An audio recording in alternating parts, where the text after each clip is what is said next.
Positive parenting क्या है, उसको हम कैसे डिफाइन करें? पेरेंटिंग चैलेंजिंग तो है। पेरेंटिंग के कुछ सिंपल बेसिक प्रिंसिपल्स है। एक्टिव लिसनर होना चाहिए एक Exactly. पेरेंट को। कहा जाता है कि excess of everything is bad. Yes, P plus P will make double P, that is positive parenting. Parents भी बहुत ज़्यादा कंप्लेन करते हैं कि मेरा या बच्चा फ़ोन बहुत ज़्यादा देखता है। कुछ ना कुछ पेरेंट्स पूछते हैं कि हमारा बच्चा टीवी ज़्यादा देख रहा है, फ़ोन ज़्यादा देख रहा है। हमें रिमूव नहीं करने हैं गैजेट्स, हमें रिप्लेस कर। पेरेंट्स भी आजकल बहुत ज़्यादा स्ट्रेस में, प्रेशर में है। पेरेंट्स है प्रेशर में। ये एक मिथ है डॉक्टर साहब की strict parenting create successful children. Ma'am obviously discipline helps, लेकिन जो डर है वो बच्चे को नुकसान कर सकता है। Let the children enjoy their childhood. Namaste everyone, welcome to the special podcast. I'm Usha Galor, mentor, parenting coach and director of Kitshesho Group of Schools. आज हम एक फॉर्मल इंटरव्यू के लिए नहीं आए हैं, रादर एक मीनिंगफुल कन्वर्सेशन के लिए आए हैं। एक ऐसी कन्वर्सेशन जो हर पेरेंट, हर फैमिली, और इस कन्वर्सेशन के लिए आज हमारे साथ हैं well known psychiatrist doctor Prince Gupta. Thank you doctor साहब हम यहाँ जाने के लिए। और हम जैसे आज देखते हैं कि पेरेंटिंग आजकल बहुत चैलेंजिंग हो गई है, बच्चे इमोशनली बहुत सेंसिटिव हो गए हैं। तो अगर हम सोचे तो एक पॉजिटिव पेरेंटिंग क्या है, उसको हम कैसे डिफाइन करेंगे? बिल्कुल सही कहा मैम आपने। पेरेंटिंग चैलेंजिंग तो है, वो सिर्फ ना मदर के लिए नहीं, फादर के लिए भी उतनी ही चैलेंजिंग है। पेरेंटिंग के कुछ सिंपल बेसिक प्रिंसिपल्स है कि पहले तो हम बच्चे को सिर्फ डांटे नहीं, उसको हम सुने। जी, हम बच्चे को सुनेंगे तो हमें उसकी प्रॉब्लम्स भी समझ में आएगी और हम उसका सॉल्यूशन भी निकाल पाएंगे। सेकंड इज, उनके हम इमोशंस को अच्छे से वैलिडेट करें, हम उनके इमोशनल लेवल पे जाके समझे। होता क्या है, जो ब्रेन डेवलपमेंट एक्चुअल में होता है बच्चे का और अडल्ट का, उसमें काफ़ी डिफरेंस है। जी हम ना चाहते हुए भी अपने इमोशंस को, अपनी जो ब्रेन की एक्टिविटी है उससे रिलेटेड जो चीज़ें होती है, हम बच्चे पे थोपना चाहते हैं। हमें प्रेशर नहीं डालना है, हमें उनके लेवल पे जाके चीज़ों को समझना है कि as a child, as a student, वो क्या सोच रहा है, क्या समझ रहा है, और अगर उसने कुछ गलत किया है तो क्यों किया है। अगर हम ये कर पाएंगे तो हम शायद एक पॉजिटिव पेरेंटिंग की तरफ चल पाए। जी, मीन्स एक्टिव लिसनर होना चाहिए एक Exactly. पेरेंट को। ओके जी डॉक्टर साहब। और अगर पॉजिटिव पेरेंटिंग में सिर्फ पैम्परिंग, जैसे कुछ लोग इसे समझ लेते हैं कि positive parenting is more of pampering और अलाउइंग एवरीथिंग, तो क्या ऐसा कुछ है कि भाई हमें कितना पैम्पर करना चाहिए और कितना बच्चे को गाइडलाइन देनी चाहिए? देखिए मैम, बात यही है ना कि जब हम बात करते हैं पॉजिटिव पेरेंटिंग की, जी। जैसे मैंने बोला कि हमें उस बच्चे को सुनना है, उसकी बात को मानना है। इसका मतलब ये नहीं कि कल को आपका बच्चा कुछ गलत कर रहा है तो आप उसको हर बात में सपोर्ट करो। हमें बेसिकली रीज़न फाइंड आउट करना है कि ऐसा हो क्यों रहा है। ओके। हम सिर्फ पैम्पर करते रहेंगे बच्चे को, उसको क्या होगा, फिर उसको पॉजिटिव फीडबैक मिलेगा कि घर वाले या पेरेंट्स या टीचर मुझे कुछ कहते ही नहीं है, मुझे डांटते ही नहीं है, तो फिर वो एक गलत डायरेक्शन में बच्चा जा सकता है। हमें उसको सुनना है, उसको समझना है, और ज़रूरत पड़े तो डांटना भी है। ऐसा नहीं है कि पॉजिटिव पेरेंटिंग का मतलब कि भाई पनिश करना ही नहीं है बच्चे को। हमें पनिश करना है, लेकिन कब और कैसे, वो सोच समझ के। जी, तो वो कहा जाता है कि excess of everything is bad. Yes, तो एक्सेसिव पैम्परिंग नहीं करेंगे। एक्सेसिव नहीं करनी। जी जी व्हेन देयर इज नीड, हमें पनिशमेंट भी करना है, पैम्परिंग भी करना है। जी। And this P plus P will make double P, that is positive parenting. Oh that's nice, so wonderful doctor. और जैसे कुछ पेरेंट्स हैं कि जो उनका होता है कि कंपैरिजन बहुत ज़्यादा करते हैं कि ये उसका बच्चा, वो जैसे हमारे टाइम में तो कहावत थी कि शर्मा जी का बेटा वर्मा जी की बेटी। तो आजकल भी हम देखते हैं कि चाहे वो सिबलिंग में हो या बच्चों में आपस में हो या फ्रेंड्स के साथ हो, तो पेरेंट्स कंपेयर करते हैं। तो उससे क्या नुकसान बच्चों में आता है, अगर हम माइंड की बात करें? देखिए मैम, अब जब होता क्या है कि मेरे को पर्सनली लगता है कि जो कंपैरिजन है ना, ये कभी ख़त्म नहीं हो सकता। आप और मैं कितनी ही कोशिश कर ले, जी क्योंकि आप भी पेरेंट्स हैं, मैं भी हूँ, मैं भी चाहता हूँ कि मेरी बच्ची कल को एक अच्छी सक्सेसफुल पर्सन बने। लेकिन वो होगा कब, जब हम कंपेयर करेंगे। अगर मैं अपने बच्चे को दूसरे से कंपेयर नहीं करूँगा तो फिर मैं आगे ही नहीं बढ़ूँगा। मैं कंपेयर कर रहा हूँ तो मैं आगे बढ़ रहा हूँ, लेकिन हर चीज़ का एक लेवल होता है। हम अगर अपने बच्चे को शर्मा जी की बेटी से कंपेयर कर रहे हैं और फिर उस कंपैरिजन के बाद हम ये देख रहे हैं कि हमारे बच्चे ने कम मार्क्स आए हैं, हमारा बच्चा पढ़ाई में अच्छा नहीं है, स्पोर्ट्स में अच्छा नहीं है, तो वो गलत है। हमें क्या देखना है कि हमारे बच्चे की कैपेबिलिटी क्या है। Every child is different. हम एज अ ह्यूमन बीइंग, हमारा ब्रेन 99.9% सबका सेम है। वो जो 0.1% है ना, वही डिफरेंस क्रिएट करता है और वही सब में अलग है। तो हम लोग एज अ ह्यूमन बीइंग सब लोग अलग हैं। आप टीचर हैं, मैं डॉक्टर हूँ। क्यों? क्योंकि हम लोगों ने कुछ ना कुछ अलग किया। हमारा जो ब्रेन है उसका लेवल थोड़ा बहुत डिफरेंट है। तो एज अ पेरेंट्स हमें क्या करना है, अपने बच्चे की कैपेबिलिटी को समझना है कि आपका बच्चा अगर कोई चीज़ अच्छा कर पा रहा है तो क्यों कर रहा है, और नहीं कर रहा है तो रीज़न क्या है। मे बी वो स्पोर्ट्स में अच्छा हो या उसका मन ज़्यादा उसमें लगता हो, बट ऐसा नहीं होना चाहिए कि हम कंपैरिजन करें और ज़बरदस्ती अपने बच्चे को एक डॉक्टर या इंजीनियर बनाने की कोशिश करें। कंपैरिजन करो, but in a positive way. हाँ, वही बात है डॉक्टर साहब, बहुत अच्छा आपने जवाब दिया कि हर एक बच्चे में कुछ ना कुछ एबिलिटीज अलग होती हैं, उसका एक अलग माइंडसेट होता है। कई बच्चे वही वो ये वाली तो वही बात हो जाती है कि we are judging a fish by its capability to fly. तो वो हमें नहीं करना चाहिए। एज ए पेरेंट हमें देखना चाहिए कि मेरे बच्चे में कौन सी क्वालिटी है, कौन सी स्किल है। इसीलिए हम हमारे स्कूल में स्किल डेवलपमेंट क्लासेस होती हैं फ्राइडे एंड सैटरडे। बहुत अच्छा है। जी, तो उसमें हमारा बच्चों की चॉइस होती है कि in which skill they want to go. Parents से भी राय ली जाती है कि वो किस स्किल में अपने बच्चे को भेजना चाहते हैं, बिकॉज़ हर एक बच्चे को अलग सेट ऑफ उनकी क्वालिटीज़ हैं, तो उसी के अकॉर्डिंग हमें ग्रूमिंग करनी चाहिए। और ये आपके उससे हमें बहुत अच्छे से समझ में आया और पेरेंट्स को भी समझ आएगा कि हमें अपने बच्चे की पॉज़िटिव चीज़ें निकालनी है, नेगेटिव को इग्नोर करना है। एग्जैक्टली दैट्स कॉल्ड एक होलिस्टिक अप्रोच जो हमें अपनाना है अपने बच्चे को, ताकि हम उसे अच्छा, सक्सेसफुल, जो भी वो बनना चाहता है वो पर्सन बना सके। अगर होलिस्टिक अप्रोच नहीं होगा, सिर्फ या स्पोर्ट्स की तरफ ध्यान देंगे या सिर्फ पढ़ाई की तरफ ध्यान देंगे, तो बात नहीं बनेगी। हमें कुछ अच्छा इंसान भी बनाना है, एक अच्छा सोसाइटी का मेंबर भी बनाना है और एक अच्छा सिटीजन भी बनाना है। जी, डॉक्टर साहब। आज के अगर हम देखें एनवायरनमेंट में तो पेरेंट्स भी बहुत ज़्यादा कंप्लेन करते हैं कि मेरा बेटा या बच्चा फ़ोन बहुत ज़्यादा देखता है।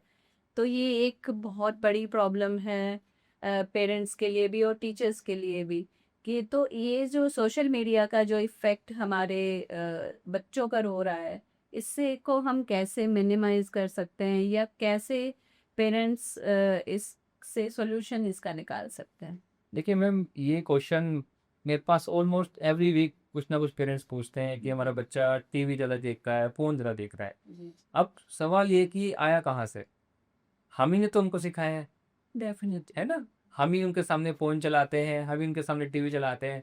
तो मैं ये तो नहीं बोलूँगा कि आप फ़ोन उठा के रख दो, टीवी बंद कर दो। जी, प्रैक्टिकली पॉसिबल नहीं है। अगर आप घर पे कर लोगे, तो स्कूल में भी आजकल स्मार्ट क्लासेस चलती है, स्मार्ट टीवीज़ है, तो ये तो पॉसिबल नहीं है। अब होता क्या है कि वो छोटा बच्चा, जो 3-4 साल का बच्चा है, उसे क्या समझ में आता है कि पेरेंट्स तो मेरी बात सुनते हैं नहीं, सुनता कौन है? ये टीवी और मोबाइल। तो जैसे ही उसको ये समझ में आ जाएगा कि टीवी और मोबाइल मेरी बात सुनता है, मैं जो मन चाहा कार्टून लगा सकता हूँ, कुछ भी देख सकता हूँ, उस दिन उसके माइंड में वही एक एडिक्शन या एक केमिकल रिलीज़ होता है ब्रेन के अंदर, जिससे क्या उसको क्या लगता है कि मेरे को इसी से खुशी मिलेगी। नहीं। और वो फिर क्या करेगा, सब कुछ छोड़ के वो इग्नोर करेगा। सबसे पहले इग्नोर करेगा पेरेंट्स को और फिर अपनी जो डेली एक्टिविटीज़ है उसको, और फिर किसको इम्पोर्टेंस देगा? उस कंटेंट को जो वो सोशल मीडिया पे आ रहा है, या तो वो टीवी के रूप में है या मोबाइल या लैपटॉप। हमें क्या करना है? हमें स्टार्टिंग से ही ध्यान देना है कि जो बेसिक जो चीज़ें हैं, अगर बच्चा के पास आप जा रहे हो, आप ऑफिस के बाद से काम पे घर लौट रहे हो वापस, होगा क्या? आप जाके टीवी देख रहे हो या फिर आप मोबाइल चला रहे हो, बच्चा आपके सामने है। बच्चे को क्या लगेगा कि पापा के हाथ में मोबाइल है और पापा के पास समय होते हुए भी वो मेरे को टाइम नहीं दे रहे हैं। वो किस में इंटरेस्ट दिखा रहे हैं? मोबाइल में। मतलब कि कुछ और इंटरेस्टिंग है उनके पास, जिसमें हम टाइम बिता सकते हैं, तो उसको वो एंगेज होगा उस एक्टिविटी में, तो वो मोबाइल की तरफ अट्रैक्ट होगा, और होता भी यही है। तो हमें सबसे पहले अपने बच्चे को टाइम देना है, हमें ये देखना है कि कब और किस समय उसको ज़रूरत है। जी। ऑब्वियसली हर चीज़ के प्रोज एंड कॉन्स हैं, ज़रूरी नहीं कि सोशल मीडिया से बच्चे गलत ही सीखते हैं, बहुत कुछ पॉजिटिव भी सीखते हैं, अपग्रेड होते हैं नॉलेज से, ठीक है, नई नई चीज़ों के बारे में पता चलता है, बट समय समय पे कब रिक्वायरमेंट है हमें ये देखना है। तो इट मीन्स कि हमें रिमूव नहीं करने हैं गैजेट्स, हमें रिप्लेस करने हैं। रिप्लेस करने हैं। पेरेंट्स की उसको साथ में टाइम मिलते रहे, उनकी इमोशनल नीड्स है वो फुलफिल होती रहे।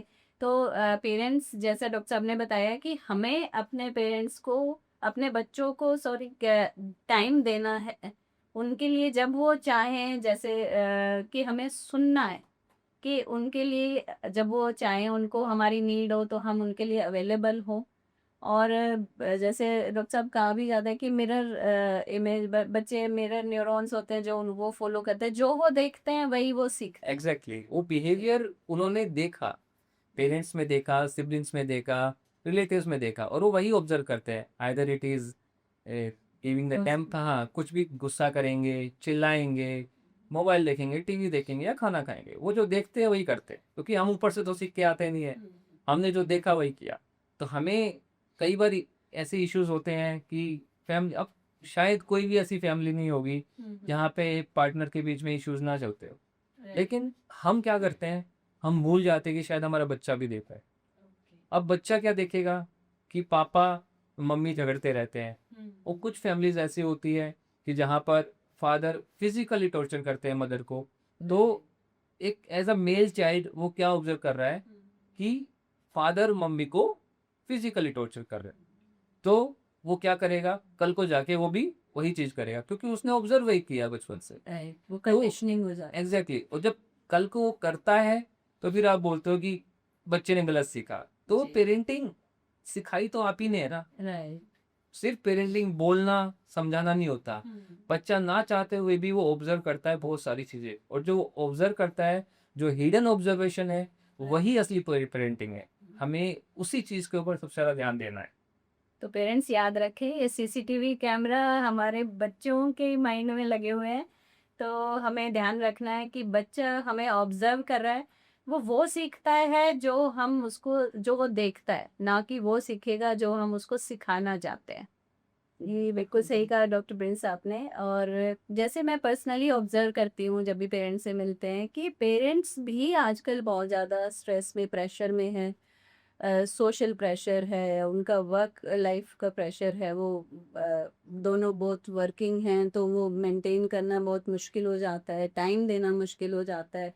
और फिर कहीं ना कहीं उन्हें गिल्ट होता है कि मैं क्वालिटी टाइम नहीं दे पा रहा हूँ बच्चे को, या वो उतना समय नहीं दे पा रहा हूँ। तो इस चीज़ से पेरेंट्स को कैसे निकल सकते हैं वो, और क्या सोल्यूशन इसका हम दे सकते हैं? बिल्कुल सही कहा मैम आपके, पेरेंट्स है प्रेशर में, स्ट्रेस है उनको, और क्यों ना हो, क्या वो इंसान नहीं है? बिल्कुल ना। तो प्रेशर होगा, स्ट्रेस होगा, सब कुछ होगा, और ना सिर्फ पेरेंटिंग का, और भी बहुत सारी चीज़ें हैं जिसको लेके वो लोग लगे रहते हैं, चाहे वो वर्क प्रेशर हो, चाहे वो सोशल स्टिग्मा हो, किसी भी चीज़ को लेके सोसाइटी का प्रेशर हो, बहुत सारी चीज़ें हैं। अब प्रॉब्लम आती है कि हम एक्सेप्ट नहीं करते हैं। राइट। सबसे पहले तो हमें क्या एक्सेप्टेंस लेके आनी है कि ठीक है, कुछ गड़बड़ हो रही है लाइफ में, कुछ प्रेशर है, चाहे वो फैमिली में कुछ इश्यूज हो या कुछ और भी प्रॉब्लम हो रही हो, जिसकी वजह से क्या आपकी पेरेंटिंग या बच्चों को आप जो करना चाहते हैं वो इफेक्ट हो रही है। द मोमेंट यू एक्सेप्ट, चीज़ें अपने आप सोल्व हो जाती है। तो पहले तो मैं ये बोलूँगा, अगर किसी पेरेंट्स को लग रहा है कि कुछ गड़बड़ है, कुछ है इश्यूज, तो एक पहले एक्सेप्ट करो और फाइंड आउट कि ऐसा क्यों हो रहा है। आप टाइम नहीं दे पा रहे हो, या फिर कुछ और इश्यूज है, हस्बैंड वाइफ के इश्यूज हैं, या फैमिली में कुछ इश्यूज है जिसकी वजह से आप बच्चे को नहीं टाइम दे पा रहे हो। हमें चीज़ों को समझना है, देखना है कि गलती कहाँ हो रही है। पेरेंट्स को अपनी एक लीगल बाउंड्री सेट करनी पड़ेगी। मैं एज अ पेरेंट्स, मेरा एक फिक्स शेड्यूल है कि मैं शाम को 6 बजे अपना क्लिनिक बंद कर देता हूँ। ओके। बहुत बार होता है, पेशेंट्स बोलते हैं कि डॉक्टर साहब बहुत गलत बात है, बट एग्जैक्टली मैं दुनिया को तो बता रहा हूँ कि आप करो, लेकिन अगर मैं खुद ही फॉलो नहीं करूंगा तो फिर कैसे होगा? तो मुझे पहले अपने आप को सुधारना है, फिर मैं सोसाइटी में एक चेंज लेके आ सकता हूँ। उससे क्या होगा? हाँ, बच्चों को टाइम दे पाएंगे, वाइफ को टाइम दे पाएंगे, पार्टनर पार्टनर को, अपने फैमिली मेम्बर्स को टाइम दे पाएंगे।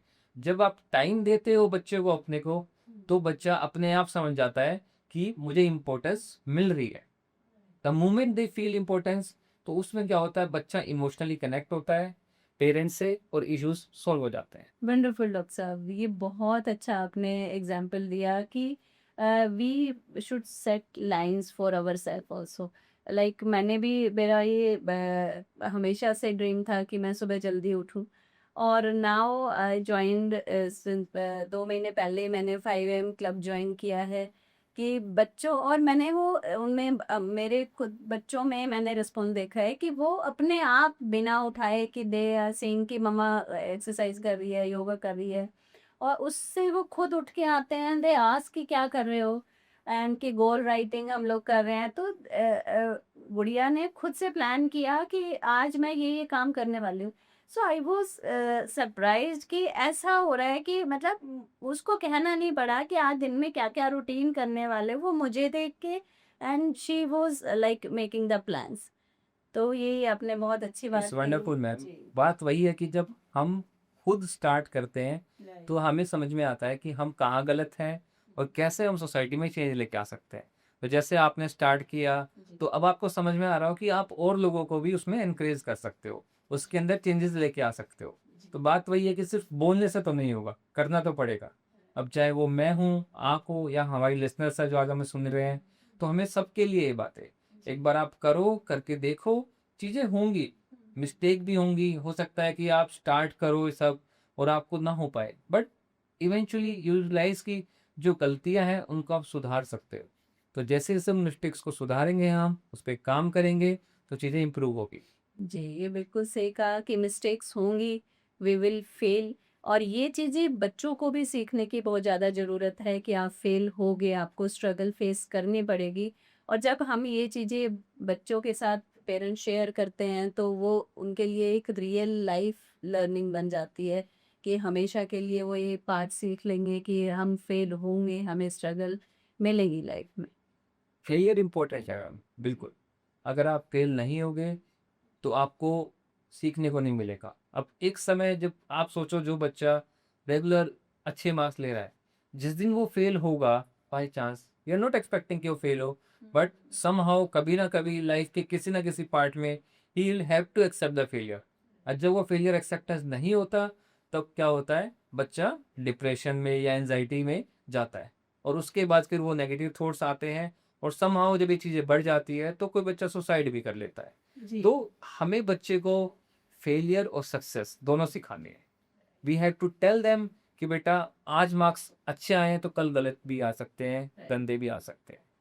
तो हमें बच्चों को हर चीज़ को लेके चलना है, बच्चे के साथ पॉजिटिव और नेगेटिव, तभी जाके हम एक पॉजिटिव लाइफ उसके अंदर ले पाएंगे। जी, तभी कहते हैं कि we must appreciate the efforts efforts, और yes, the end result. And trust. जी जी डॉक्टर साहब, आजकल ये एक रियल प्रॉब्लम है कि बच्चे बहुत स्टबर्न हो रहे हैं, इमोशनली उतने स्ट्रांग नहीं बन रहे हैं, और बहुत एंगर इश्यूज आ रहे हैं, जैसा आपने बोला कि सुसाइडल थॉट्स और ये सारी की हैंडल नहीं कर पा रहे इमोशंस को। तो उसके लिए क्या हम पेरेंट्स को सजेस्ट करें कि वो किस तरह से बच्चों को सिखाएं कि वो इमोशनली कैसे अपने इमोशंस को, फीलिंग्स को हैंडल करें? जी मैम, बिल्कुल। आजकल जो एक कॉमन जो इश्यू है वो है एंगर मैनेजमेंट, जी। कि हम गुस्से को कैसे कंट्रोल करें।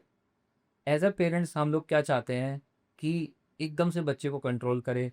अगर वो किसी बात को लेके चिल्ला रहा है, गुस्सा कर रहा है, तो हम उसके बिहेवियर को कंट्रोल करना चाहते हैं। जैसे वो स्विच ऑफ और ऑन होता है ना, हम राइट। चाहते हैं एकदम से ऑफ हो जाए तो उसका बिहेवियर हाँ, ठीक हो जाए। बिल्कुल सही लेकिन कह रहे अब ये नहीं समझते कि जो बिहेवियर है वो एक इमोशन है, हैं। और इमोशन कहाँ से स्टार्ट हुआ हम वो जानना नहीं चाहते। हम्म। तो हमें रूट कॉज की तरफ जाना पड़ेगा। हमें जानना पड़ेगा कि हमारा बच्चा कुछ गलत तो नहीं कर रहा। होता है कभी कभी, एज अ चाइल्ड वो हमेशा चाहता है कि मैं एक अच्छा बच्चा बनूं, एक अच्छा भाई बनूं, एक अच्छा इंसान बनूं। वो कभी नहीं चाहता कुछ गलत करने जी को, जी। बट हम लोग इंसान हैं, गलती करते हैं, हमारा बिहेवियर चेंज होता है, कुछ चीज़ें हैं जो हमें इमोशनली गलत डायरेक्शन में लेके चली जाती है। जी। तो एज अ पेरेंट्स हम पहले तो ये समझना होगा कि जो इशू है वो कहाँ से क्रिएट हुआ, ये इतना गुस्सा चिड़चिड़ापन क्यों हुआ, बिहेवियर के पीछे बिहेवियर के पीछे रीजन जानना पड़ेगा। राइट तो राइट जो स्टबर्न नेचर है वो क्या हुआ, देयर आर मेनी पीपल जिनकी पर्सनैलिटी ऐसी होती है, right they are born they are born वो लोग पैदा ही हुए हैं इस चीज़ के साथ, पेरेंट्स से कनेक्टेड होते हैं। कुछ पर्सनैलिटी ऐसी होती हैं जिसके अंदर गुस्सा चिड़चिड़ापन होता है। तो वी हैव टू डिफरेंशिएट कि सही क्या है गलत क्या ये सच में पर्सनैलिटी है उस इंसान की या कोई बीमारी है। Okay there are many issues, कुछ बच्चों में एंजाइटी बहुत ज़्यादा होती है, एडीएचडी है या कुछ और प्रॉब्लम्स है जिसमें क्या होता है चिड़चिड़ापन स्टबर्न नेचर आता है। तो जब तक हम रूट कॉज में नहीं जाएंगे, रीजन को नहीं पहचानेंगे, हम सोल्व नहीं कर पाएंगे। ओके तो हमें बिहेवियर के पीछे का कारण जानना है।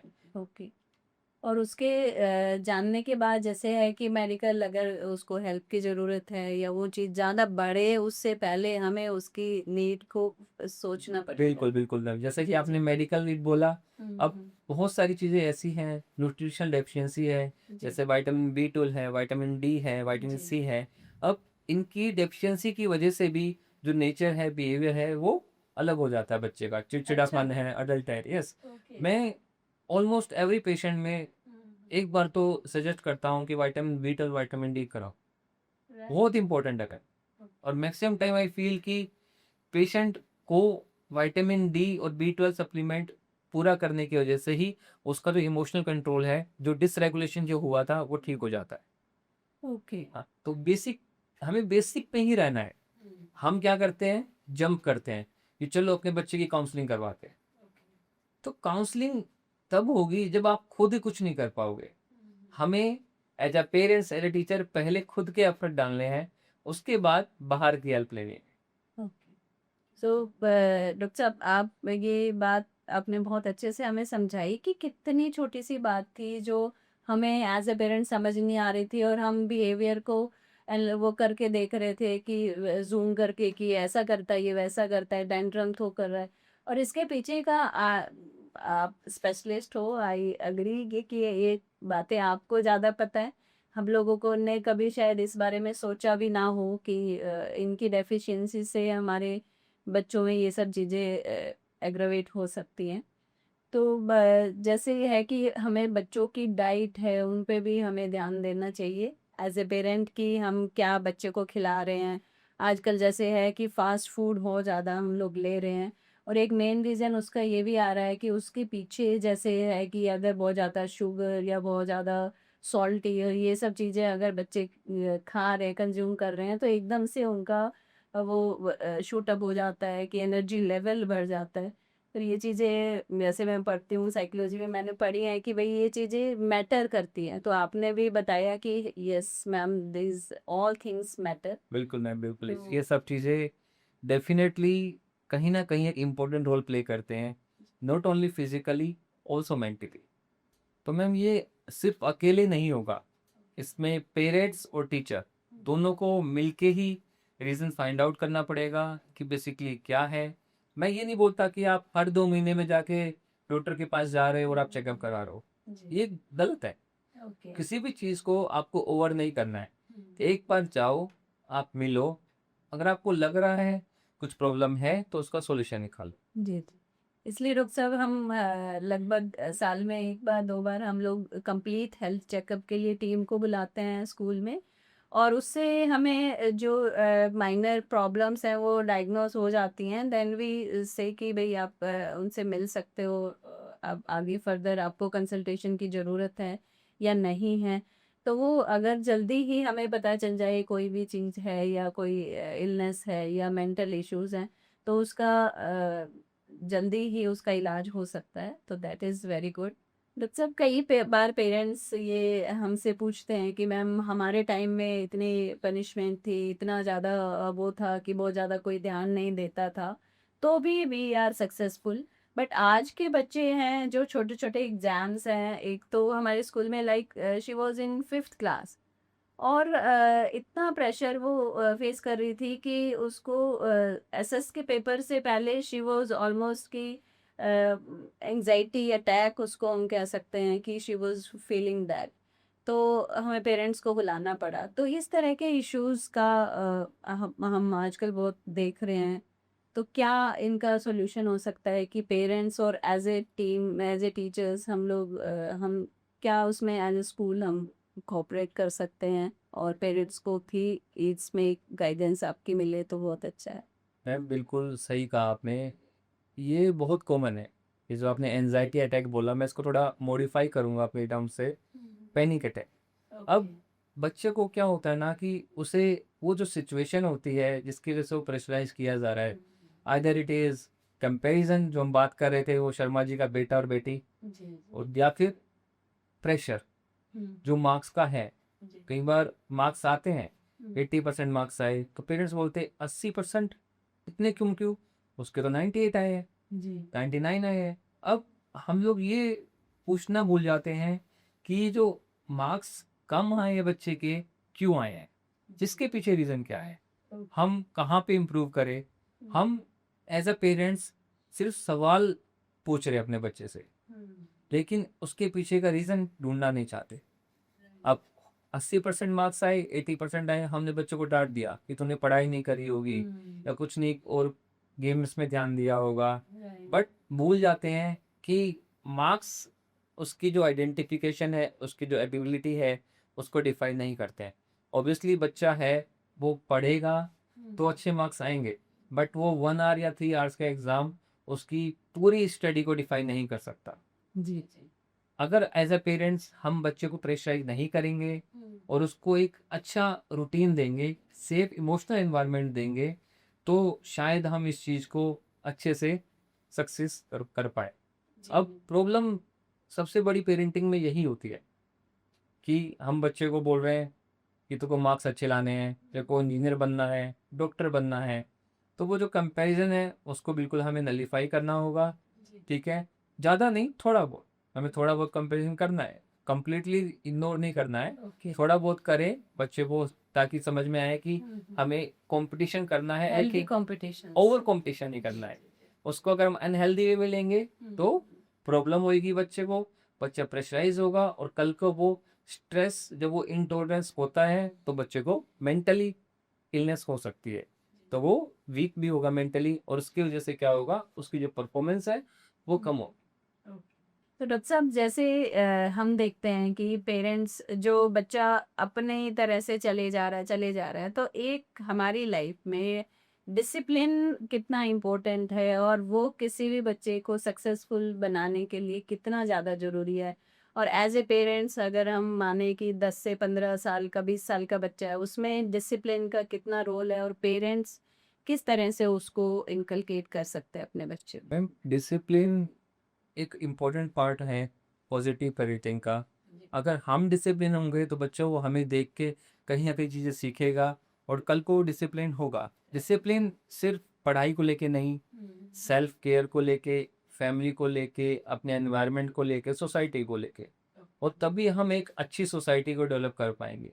क्योंकि शुरुआत वो जो बच्चे का जो देख रहा है घर पे पेरेंट्स को, वहीं से होनी है, और जब वो देखेगा तो वो कर भी पाएगा। एक्सीलेंट एक्सीलेंट डॉक्टर साहब, ये चीज़ हमें बच्चे को शुरू से ही अपने जैसा होता है कि धीरे धीरे अगर हम एक बात उसको सिखा रहे हैं बता रहे हैं तो धीरे धीरे हैबिट बन जाती है और हैबिट लाइफ लॉन्ग बच्चे के साथ रहती हैं और वही ज़्यादा काम आती हैं। डॉक्टर साहब ये बिल्कुल सही कहा आपने कि डिसिप्लिन लाइफ बहुत ज़्यादा ज़रूरी है। जैसे हम सुनते भी हैं अक्सर कि लाड़िए ताड़िए और उसके बाद वो मैं वर्ड भूल रही हूँ कि एज ए फ्रेंड हमें होना चाहिए। 5 साल तक हमें इमोशनल कनेक्ट बनाना चाहिए, बच्चे के फीलिंग्स इमोशंस से कनेक्टेड रहना चाहिए। 7 से 14 साल तक हमें स्किल डेवलपमेंट बच्चे की ज़्यादा करानी चाहिए कि किसी भी स्पोर्ट में या किसी भी एक्टिविटीज़ में हम डालें उसको।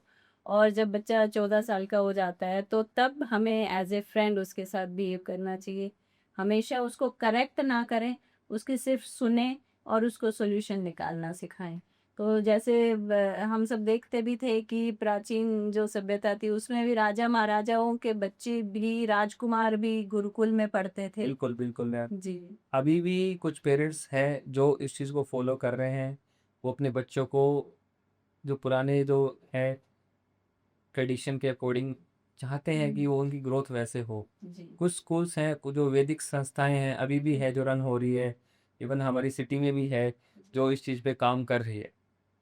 जी, डॉक्टर साहब आपने बिल्कुल सही कहा। हम वैदिक स्कूल में भी, और अब जैसे तिरंग इंटरनेशनल है, या हमारी जो 2 ब्रांचेज़ हैं, मोंटेसरी विंग है, किड शेशर स्कूल है। हमारा मंथली एक धर्म परीक्षा होती है। बच्चों के जो भी बर्थडेज़ जिसमें मंथ में आते हैं, उसमें हम लास्ट डे को हवन कराते हैं। सभी बच्चे उसमें फिर अपने घर से कुछ भी लेके आते हैं, बिस्किट है, नोटबुक्स हैं, पेंसिल है। और वो हम नीडी बच्चों में डिस्ट्रीब्यूट करवाते हैं, सो दैट बच्चों को ये कल्चर, वैदिक संस्कृति और ये सिखाई जाए। धर्म परीक्षा में हमारे धर्म से, संस्कृति से रिलेटेड, वेदों से रिलेटेड हम क्वेश्चंस बच्चों को देते हैं, वो पूछे जाते हैं, उनसे एक असाइनमेंट दिया जाता है। तो वो एक कनेक्शन होना बहुत ज़्यादा ज़रूरी है। पेरेंट्स बच्चों से ज़्यादा हमारे लिए प्रॉब्लम कई बार हो जाती है कि हम बच्चों को समझा लेते हैं, we are teachers of students, not for parents.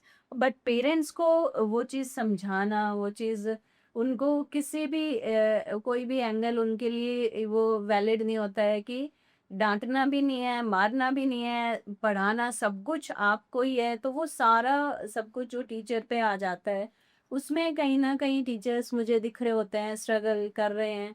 और इसीलिए हम टाइम टू टाइम जो टीचर्स के लिए जैसे एक बार आपका सेमिनार हुआ था, एक बार हमने काउंसलर और बुलाए थे, तो वो टीचर्स के लिए भी हमें वो नीड लगती है कि उनको भी इमोशनली स्ट्रॉन्ग आजकल ज़्यादा होना पड़ता है, क्योंकि पहले थोड़ा बहुत डांट भी देते थे, बट आजकल वो सब चीज़ें नहीं हैं।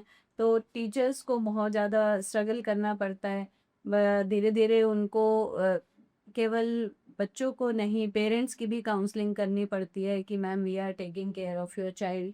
तो उसके लिए हमने टीचर्स की ये हेल्प की हुई है कि हम उनका जो टाइम टेबल है उसमें कुछ पीरियड्स ऐसे डालते हैं, जैसे बच्चों का योगा, मेडिटेशन हम लोग करवा रहे हैं, स्किल डेवलपमेंट का करवा रहे हैं। ऐसे ही टीचर्स का भी जो आजकल मॉडर्न जो स्कूलिंग है, उससे रिलेटेड हम लोग कोर्सेज़ में हेल्प करते हैं कि किस तरह से आप स्ट्रेस मैनेजमेंट को हैंडल करें, किस तरह से टीचर्स जो उनकी प्रॉब्लम्स हैं, उनको हम टीचर्स की भी फीडबैक लेते हैं, so that we can work on that together. तो उससे अगर टीचर एक हेल्दी है, इमोशनली स्ट्रॉन्ग है, तभी वो ज़्यादा हेल्दी और स्ट्रॉन्ग बच्चों को बिल्कुल, कर बिल्कुल मैम। पाएगी। एक्चुअली होता क्या है कि पेरेंट्स जो होते हैं, वो तो एक फ़िक्स नंबर ऑफ आवर्स के लिए अपने बच्चे के लिए पार्टिसिपेट करते हैं। जी। But most of the time जो डे टाइम रहता है, वो स्कूल में स्पेंड करता है बच्चा, और वहीं से क्या करता है, वो बिहेवियर को ऑब्ज़र्व करता है और सीखता है। अगर टीचर अच्छे से मेंटली स्टेबल होगा, अगर वो अच्छे से केयर कर पाएगा, तभी हम वो जो पेरेंटिंग के जो पॉजिटिव फैक्ट्स हैं वो उसके अंदर डाल पाएंगे और कर पाएंगे। मैम, आप पिछले 20-25 साल से स्कूल्स रन कर रहे हैं। एजुकेशन पॉलिसी नई आई, कुछ सिस्टम में बदलाव आया, सब कुछ हुआ, बट आजकल की जो एजुकेशन सिस्टम है, आपको क्या लगता है कि कहाँ पर प्रॉब्लम है? हम क्या और चेंजेस लेके आ सकते हैं कि हम चीज़ों को इम्प्रूव करें, और एक एज अ पेरेंट्स हम क्या कर सकते हैं? जी, डॉक्टर साहब, ये बहुत अच्छा क्योंकि हमारी सरकार भी इस बारे में सोच रही थी और इसलिए एनईपी आई है। तो उसमें कुछ चेंजेस काफ़ी अच्छे हैं, कुछ चेंजेस हैं जो हमें और नीड थी, जिनको इम्प्लीमेंट करने की। बट आजकल जो है कि होलिस्टिक डेवलपमेंट जैसे है गवर्नमेंट पहले जो, बट पेरेंट्स को जैसे लगता है ना कि मार्क्स बहुत इंपॉर्टेंट है, marks are important but not everything. तो वो चीज़ हमें पेरेंट्स को एज अ स्कूल टीचर्स और पेरेंट्स को समझनी चाहिए एज अ सोसाइटी। अगर आप देखेंगे सरस्वती माँ के हाथ में भी देखेंगे तो लेफ्ट हैंड में उनकी एक बुक है, राइट हैंड में वीणा है। तो वो एक स्किल और नॉलेज, वो दोनों चीज़ें चाहिए। तो वो चीज़ हमें अपने बच्चे में देखनी पड़ेगी कि उसका, इसलिए हम स्किल डेवलपमेंट की क्लासेस हमारे स्कूल में होती हैं हर एक बच्चा हमारा स्टेज पे जाता है, पार्टिसिपेशन एक्टिविटीज़ में कंपलसरी है, बिकॉज़ जो बच्चा करके सीखता है वो बहुत ज़्यादा दिनों तक याद रहता है, उसकी लाइफ लॉन्ग स्किल बन जाती है। तो पेरेंट्स को और टीचर्स को हमारे एजुकेशन सिस्टम में एक बैलेंस होना चाहिए कि मार्क्स मार्क्स ना देखे जाएँ, बच्चा क्या सीख रहा है, उसकी कॉन्फिडेंस कैसा है, वो अपने आप को एक्सप्रेस कर पा रहा है या नहीं कर पा रहा है। तो वो बहुत ज़्यादा इम्पोर्टेंट है।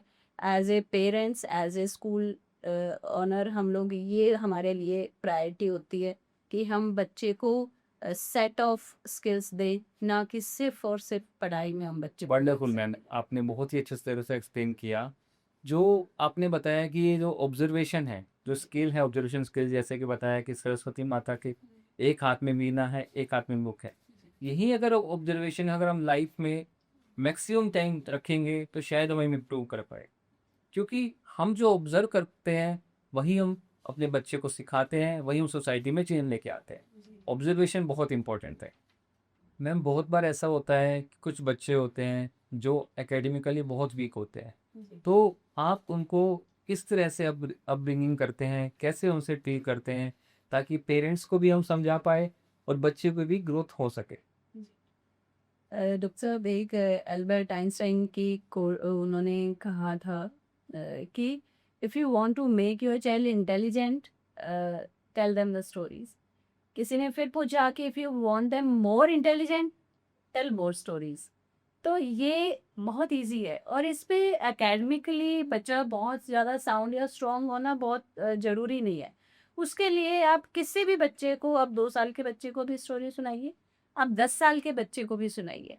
ये हम अपनी रियल लाइफ में ऑब्जर्व करते हैं कि जब पुराने टाइम्स में हमारे बहुत घर में बहुत सारे मेंबर्स होते थे, बहुत सारे लोग होते थे, तो उनकी कहानियाँ बच्चे सुन सुन के इमोशनली इतने ज़्यादा स्ट्रांग हो जाते थे, और उनमें कहीं ना कोई एक बात होती थी जो पिच कर जाती थी कि वो इतना सक्सेसफुल हो गया। तो बच्चे उसका सुन के अपने पे इम्प्लीमेंट करते थे कि I also need to work hard. तो जब हम स्टोरी सुनाते हैं, जो भी वैल्यूज़ हम इनकलकेट करना चाहते हैं बच्चे में, जो भी हम हैबिट उसकी बनाना चाहते हैं, अगर हम एक स्टोरी के थ्रू सुनाएं, तो वो बच्चे की माइंड में लाइफ लॉन्ग रहती है और इम्पैक्ट ज़्यादा रखती है उसका। तो उसके लिए हमें बच्चे को इमोशनली स्ट्रांग वो पहले से ही है। अगर एकेडमिकली उसको बनाना है, थोड़ी सी हमारी हेल्प लगेगी, थोड़ी सी हमारी स्टोरीज लगेंगी, और ज़्यादा से ज़्यादा हमारा जो उसको सपोर्ट सिस्टम है वो अगर हम उसको दे रहे हैं, तो बच्चा हर चीज़ में अच्छा करेगा। बिल्कुल बिल्कुल मैम, ये एक बहुत इंपॉर्टेंट पार्ट है, क्योंकि हम बच्चों को जो बताएंगे वो वही करेंगे, चाहे वो बिहेवियर हो। एंड बच्चे they are very good listeners. वो जो सुनते हैं मैक्सिमम टाइम वही इम्प्लीमेंट करते हैं, वही देखते हैं, वही सोचते हैं, करते हैं। मैम, एक बहुत कॉमन चीज़ है सोसाइटी में आज के टाइम में, वो है एडिक्शन। आपने बात की है स्क्रीन एडिक्शन की, कि स्क्रीन एडिक्शन हम एज अ पेरेंटिंग क्या कर सकते हैं। मैं एज अ साइकेट्रिस्ट पेशेंट को ट्रीट भी कर रहा हूँ, सब कुछ कर रहा हूँ, लेकिन जो वो हैबिट डेवलप हुई, वो कहाँ से डेवलप हुई?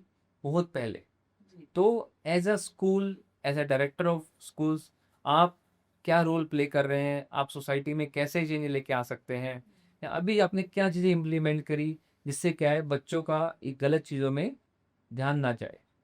जी रुक सब, बहुत ही वैलिड क्वेश्चन है जो मोस्टली पेरेंट्स भी पूछते हैं, और इसके लिए हमने बहुत पहले से ही स्टेप ले रखे हैं कि 3-4 डॉक्टर्स के साथ हमारा टाई अप है, हॉस्पिटल्स लाइक है कि पूरा हॉस्पिटल से ही हमारा टाई अप है। तो उनके मेडिकल चेकअप्स भी होते हैं, डॉक्टर्स भी वो स्पेशलिस्ट जैसे आप हैं, और जो भी इसमें फील्ड में एक्सपर्ट्स हैं, वो स्कूल में आते हैं, और उनसे हमारे बच्चों का, जो भी टीनेज बच्चे हैं, उनका 1-to-1 सेशंस भी रहते हैं, और वो सेमिनार्स भी होते हैं हमारे स्कूल में। उसमें एक हमने पीछे नुक्कड़ नाटक भी करवाए थे, जिसमें बच्चे इन जो एडिक्शंस हैं उनको लेकर उन्होंने अवेयर किया सोसाइटी को। और उसमें जब बच्चा कर रहा होता है तो उसके माइंड में तो डेफिनेटली वो चीज़ जा ही रही है कि वो ये चीज़ गलत है और ये हमें इससे दूर रहना चाहिए। तो इस तरह की चीज़ें हम अपने क्लासेस में, अपने स्कूल में हमारा पूरा जो सिलेबस है उसमें ही हमने ये सब इंक्लूड किया हुआ है कि ओनली जो हम सिर्फ एजुकेशन या सिर्फ नॉलेज इम्पार्ट नहीं करेंगे, हम एक होलिस्टिक अप्रोच लेके चले जिससे बच्चा इन सब चीज़ों से भी दूर रहे, एजुकेशन भी अच्छी लेकर जाए और अपने आप को स्ट्रॉन्ग भी बनाए इमोशनली है, या वो विल पावर उसकी इतनी स्ट्रॉन्ग होनी चाहिए कि वो इन चीज़ों से, पीयर प्रेशर है या कोई और साथ में ले रहा है उसको प्रेशराइज भी कर रहा है, तो भी उसको वो चीज़ समझनी होगी कि वो मुझे नहीं लेनी है, और इतना स्ट्रॉन्ग उसको अंदर से बनाना पड़ेगा। उसमें पेरेंट्स, आप लोग और हम एज ए सोसाइटी मिलकर एक एज ए टीम काम कर रहे हैं, और उसमें हमें अच्छा भी लगता है कि हाँ, हम कुछ ये सिर्फ ऐसा नहीं कि सिर्फ हमारे ही बच्चे, सोसाइटी में भी हम जा रहे हैं, नुक्कड़ नाटक कर रहे हैं, तो उसमें और लोगों को भी हम अवेयर कर रहे हैं। बिल्कुल मैम, अकेले से तो होगा नहीं, मिलके ही होगा और हम सबको ये मिलके ही करना है। तभी हम एक अच्छी सोसाइटी और एक अच्छी पेरेंटिंग को कंप्लीट कर पाएंगे। मैं अक्सर ऑब्जर्व करता हूँ कि मेरे पास यंगस्टर्स आते हैं, एडोलेसेंट्स आते हैं, जिनको पैनिक अटैक्स आ रहे हैं, एंजाइटी सिम्टम्स हो रहे हैं, और उसके पीछे जब मैं रीज़न देखता हूँ तो रीज़न क्या होता है कि कल एग्ज़ाम था, अच्छे से परफॉर्म नहीं कर पाए, इसलिए उनको एंजाइटी हो रही है। तो मैंने क्या ऑब्जर्व किया है कि जो एनजाइटी और जो पैनिक सिचुएशन डेवलप हो रही है, वो सिर्फ आज नहीं, वो कहीं ना कहीं पीछे उनके स्कूल में भी थी। तो स्कूल में स्टेज पे परफॉर्म नहीं कर पाते थे। जब मैं उनकी हिस्ट्री लेता हूँ तो मुझे समझ में आता है। तो एज अ स्कूल आप किस तरह का रोल प्ले करते हैं, आप क्या क्या चीज़ें इम्प्लीमेंट करते हैं जिससे क्या बच्चा इमोशनली भी और उसकी परफॉर्मेंस डेवलप को अच्छे से, वो अच्छे से काम कर पाए। जी डॉक्टर साहब, ये हम डेली देखते हैं बच्चों में कि जो बच्चों में स्टेज फियर होता है, और उसके लिए ही होता है कि स्कूल में जैसे एक्टिविटीज़ हैं, जो हमारा हर एक बच्चे की टर्न आती है, स्टेज पर हम बच्चे को लेके जाते हैं, तो धीरे धीरे ये चीज़ दूर होती है। और इसमें कोशिश ये की जाती है कि टीचर्स उन बच्चों को स्पेसिफिकली पहचाने, कि वो पर्सनल अटेंशन से ही आता है कि हम हर एक बच्चे का जैसे बायोडाटा हमारे यहाँ बनता है कि किस बच्चे ने कौन सी एक्टिविटी में पार्टिसिपेट किया, किस बच्चे के मार्क्स कहाँ हैं, और उसको किस तरह से हम ऊपर ला सकते हैं। और इसमें जैसे टीचर्स हमारे बच्चे को अडॉप्ट भी करते हैं, चाहे वो एकेडमिकली बच्चा उतना साउंड ना हो, या उसको किसी और तरह की नीड है, इमोशनली स्ट्रांग नहीं है, वो जल्दी जल्दी क्राई करता है, तो वो चीज़ हम हमारे टीचर्स उनको पहचान के और अडॉप्ट करती हैं। पेरेंट्स को हम कॉन्फिडेंस में लेते हैं कि we are doing this with your child, that you have to prepare for that, कि कल बच्चे का स्टेज परफॉर्मेंस है तो आप तैयार करके भेजें। टीचर्स उसको लर्न कराती हैं, तो वो चीज़ हैंड होल्डिंग बच्चों की रहती है, तो उसमें बच्चे धीरे धीरे ग्रो करते हैं, धीरे धीरे कॉन्फिडेंस बढ़ता है, क्योंकि आज जो बच्चा कॉन्फिडेंस है वो ही लीडर हमारे बनने वाले हैं, इन्हीं बच्चों में से हमारे फ्यूचर लीडर्स भी होंगे, प्राइम मिनिस्टर्स भी होंगे। तो इन बच्चों को हमें स्पेशली हर चीज़ में एक्सप्रेशन उनके अच्छे होने चाहिए, स्टेज फियर नहीं होना चाहिए। एग्ज़ाम का स्ट्रेस के लिए जैसे मैंने बताया कि योगा हम लोग कराते हैं बच्चों को, तो वो चीज़ लाइक अफ़र्मेशंस भी हम लोग कराते हैं कि आपको आज दिन में क्या करना है। तो फर्स्ट पीरियड में यही सारी इंपॉर्टेंट चीज़ें होती हैं। सर बहुत ज़्यादा जूनियर क्लासेस में लाइक प्री प्राइमरी में सर्कल टाइम हमारा होता है, तो उससे बच्चों में कनेक्ट भी हम फील करते हैं। बच्चों को हाउ यू आर फीलिंग, तो वो जाके चार्ट पे हाथ लगाते हैं कि I am sad, I am happy, तो उससे हमें एक्सप्रेशन पता चलते हैं, बच्चे एक्सप्रेस कर पाते हैं, और टीचर्स उस वे में उनकी हेल्प करती हैं, सो दैट उनको ये सारी चीज़ें फ्यूचर में ये प्रॉब्लम ना आए। एग्जैक्टली मैम, जो आप कर रहे हो सच में वो एक काबिल तारीफ काम है। क्यों? क्योंकि हम सिर्फ बच्चे की नहीं सोच रहे, हम टीचर्स की भी सोच रहे हैं। अगर हम इस तरीके से काम करेंगे तो टीचर्स की भी मेंटल हेल्थ इंप्रूव होगी, उन्हें भी चीज़ों के बारे में पता चलेगा, वो ऑब्जर्व करके पहचान पाएंगे कि क्या गड़बड़ है, बच्चे में कहाँ इम्प्रूव की ज़रूरत है, तो वो एक सोसाइटी में चेंज लेके आ पाएंगे। डॉक्टर प्रिंस, एक हम आज पॉजिटिव चेंज देख रहे हैं एनवायरनमेंट में या सोशल लाइफ में, कि पेरेंट जो फादर्स हैं वो भी पीटीएम में ज़्यादा इन्वॉल्व रहते हैं, या बच्चों के लिए केयर उनका हमें नज़र आता है। तो इस चीज़ में अच्छी बात है कि सिर्फ मदर जैसे पहले दिखती थी आज से 5 साल पहले पेटीएम में, बट अब दोनों हमें नज़र आते हैं।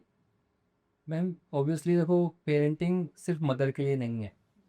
पेरेंटिंग में फैमिली का जो हर मेंबर है उसका एक इम्पोर्टेंट रोल होता है।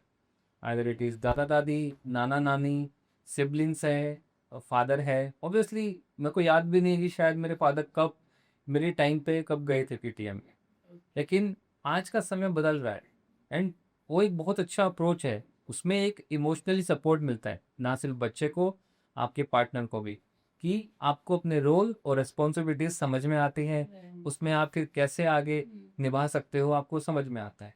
तो मैं फादर्स को यही बोलूँगा कि जो लोग इस चीज़ में एक शर्म महसूस करते हैं, अभी भी कुछ है फादर्स जो सोचते हैं कि हमें क्या ज़रूरत है अपने बच्चे के स्कूल में जाने की या उनके एजुकेशन या किसी भी चीज़ के बारे में पूछने की। तो उनको जब तक अगर अपने बच्चे से कनेक्ट होना है, वो चाहते हैं कि एक होलिस्टिक ग्रोथ हो बच्चे की, तो आपको पहले बच्चे के साथ इमोशनली और अपने रोल्स और रिस्पॉन्सिबिलिटीज़ को समझना पड़ेगा। आपको स्कूल में भी जाना पड़ेगा, उसके एजुकेशन में भी पार्ट लेना पड़ेगा, उसको एक्टिविटीज़ के लिए भी लेके जाना पड़ेगा। तो ये सारी एक्टिविटीज़ आपको करनी पड़ेगी और ध्यान देना होगा। जी।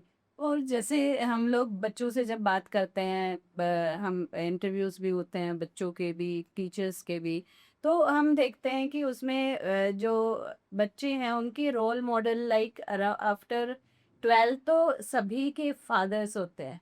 तो अगर पापा ये रोल प्ले करेंगे या ज़्यादा इन्वॉल्व रहेंगे तो वो ज़्यादा अपने बच्चे को इमोशनली भी और स्किलफुली भी उनके स्किल ज़्यादा इम्प्रूव करवा सकते हैं। जैसा आपने कहा, तो पेरेंट्स जैसा डॉक्टर साहब ने बताया कि वो बहुत इम्पोर्टेंट है। तो हमें भी एज फैमिली बच्चों को एक सेफ प्लेस, घर में एनवायरनमेंट ऐसा देना चाहिए कि बच्चा फील करे, जो भी उसको प्रॉब्लम्स हो, कुछ भी उसको अगर शेयर करना हो, चाहे वो आज उसका कोई विन है या आज उसने कुछ लूज़ किया है, तो वो आपसे आके शेयर करे। तो हमें रिफ्लेक्ट करना है कि कब हम लास्ट बच्चों के साथ बैठ के खाना खाया है या विदाउट स्क्रीन, विदाउट टीवी और फ़ोन आपने कब इंडिविजुअल टाइम बच्चे को दिया है, और उस तरफ हमें ध्यान देना है। डॉक्टर प्रिंस, अब हम एक quick myth versus reality round करते हैं। Let's do it ma'am.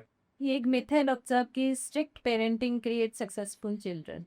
Ma'am obviously discipline helps, लेकिन जो डर है वो बच्चे को नुकसान कर सकता है, उसको इमोशनली वीक कर सकता है।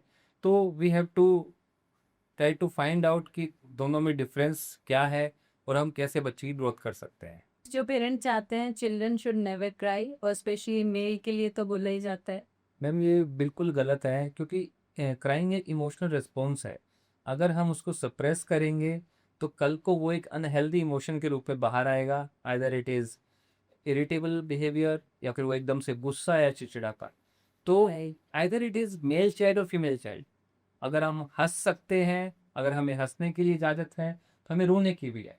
हमें अपने बच्चे को कभी नहीं बोलना कि हम रो क्यों रहे हैं, रो क्यों रहे हैं। होता क्या है, किसी बच्चे को चोट लगती है, वो उसको दर्द हो रहा है, तो वो रोएगा ही, वो हंसेगा थोड़ी ना। तो ये हमें समझना पड़ेगा कि कोई प्रॉब्लम है तो वो तभी बच्चा रो रहा है, उसके मार्क्स अच्छे नहीं आए हैं, वो रो रहा है, तो it's absolutely normal, either it is male और फीमेल। Wonderfully explain doctor. तो नेक्स्ट जो एक मिथ है कि good parenting is perfect parenting. Ma'am there is no perfect parenting, because कुछ भी परफेक्ट नहीं है पेरेंटिंग में। हमें बस क्या करना है, अपने बच्चे के लिए प्रेजेंट रहे, इमोशनली अवेलेबल रहे और उसको सपोर्ट करें। सपोर्ट किस चीज़ में, उसकी हेल्दी नीड्स के लिए, और उसको जो अनहेल्दी नीड्स है उसमें उसको वे समझाए कि क्या गलत है और क्या सही है। ओके, तो too much appreciation is spoiling. Yes yes yes, वो एक बैलेंस हमें बना के वी रखना have to make a healthy balance, चाहे वो हमारी पेरेंटिंग हो या हमारी लाइफस्टाइल हो, तभी हम कुछ अच्छा कर पाएंगे। जी डॉक्टर साहब, अब हम एक, अगर आपकी तरफ से एक हार्टफुल मैसेज पेरेंट्स को आप देना चाहेंगे तो वो क्या होगा? मैम आई वुड सिंपली से कि प्लीज़ स्लो डाउन समटाइम्स। बच्चे को आपके महंगे एक्सपेंसिव गिफ्ट की ज़रूरत नहीं है, उसको ज़रूरत है आपके प्यार की, आपके टाइम की और उसको केयर की। और यही चीज़ एक पेरेंटिंग बना दी है और यही हमें करना है। This is beautiful sir. Let the children enjoy their childhood. उनके साथ बैठे मस्ती करें, पिलो फाइट करें, बच्चे को स्टोरी सुनाई, जो आप जैसा आप उसको बनाना चाहते हो वैसा आप उसके साथ रहें, दिखाएं, या आज एज ए रोल मॉडल उसके साथ वो उसको अगर वो रोज़ देखने को मिलता है कि अगर हम रिस्पेक्ट दे रहे हैं अपने पेरेंट्स को समाज में, तो वो चीज़ हमारे बच्चे जल्दी सीखेंगे। और इमोशनली बच्चे के साथ कनेक्ट रहना बहुत ज़रूरी है, because emotionally strong children are likely to be successful. और यही सब चीज़ें हमें as a parent, as an educator, हम लोग भी कोशिश करते हैं कि हम प्रोवाइड कराएं। Doctor Prince, thank you so much. और आपने जो आज हमारे साथ इंसाइट्स शेयर किए हैं वो हमारे पेरेंट्स को रियली हेल्प करेंगे। बहुत सारी बातें जो हमने सीखी हैं पेरेंट्स भी ज़रूर सुन रहे हैं और वो फॉलो भी करेंगे। इससे उनके बच्चे के और उनकी लाइफ में बहुत ज़्यादा पॉजिटिव चेंजेस आने वाले हैं। I am sure for that. Thank you so much for being here, अपना प्रीशियस टाइम हमें देने के लिए। Thank you so much ma'am, thank you for a very wonderful and deeply connection with the topic of parenting. मैं last में बस एक ही बात कहना चाहता हूँ कि मैं कोई 30 मार्क का पेरेंट नहीं हूँ। मेरी एक छोटी सी गुड़िया है। मैं नहीं, ऐसा नहीं है कि मेरे बच्चे बहुत बड़े हो गए हैं।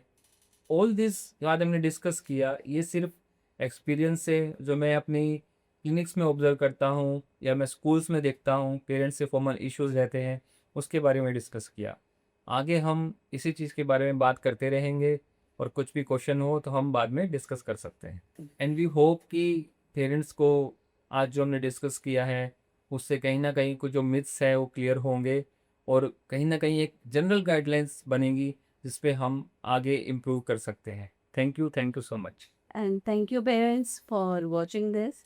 आज जो भी हमारे ये डिस्कशन था उसमें आप लोगों को कुछ सीखने को मिला होगा। हम सिर्फ यही एक बात कहना चाहते हैं कि अपने पेरेंट्स से, अपने बच्चे से जितना कनेक्टेड आप रहेंगे, जितना इमोशनली उसके साथ आप उसको फील कराएंगे, जब बच्चे को सुना जाता है तो बच्चा कॉन्फिडेंस भी फील करता है। कोई भी उसकी लाइफ में प्रॉब्लम होगी वो आपसे शेयर भी करेगा। तो अपने बच्चे से उसके साथ स्क्रीन फ्री या टोटली डिवोटेड टाइम उसके साथ स्पेंड कीजिए। जैसा आप चाहते हैं उसके लिए वैसा क्रिएट हमें घर पे करना पड़ेगा। उसको वैल्यूज़ देनी है तो हमें वैल्यूज़ अपनानी पड़ेंगी। बिकॉज पॉजिटिव पेरेंटिंग सिर्फ ये नहीं है कि हम उसको सिर्फ अप्रिशिएट करें। पॉजिटिव पेरेंटिंग है कि हम उसको के साथ उसकी कमियों को दूर करने के लिए उसके साथ प्लान बनाएं, उसके साथ उनको दूर करने के तरीके अपनाएं। इमोशनली कनेक्टेड बच्चा जो होगा वो सिक्योर भी फील करेगा और ज़्यादा लाइफ में सक्सेसफुल होगा। Thank you and stay connected with Tering international school, kids group of schools. And always remember parents, children grow better where they feel heard, they feel loved and they feel respected. Thank you for watching.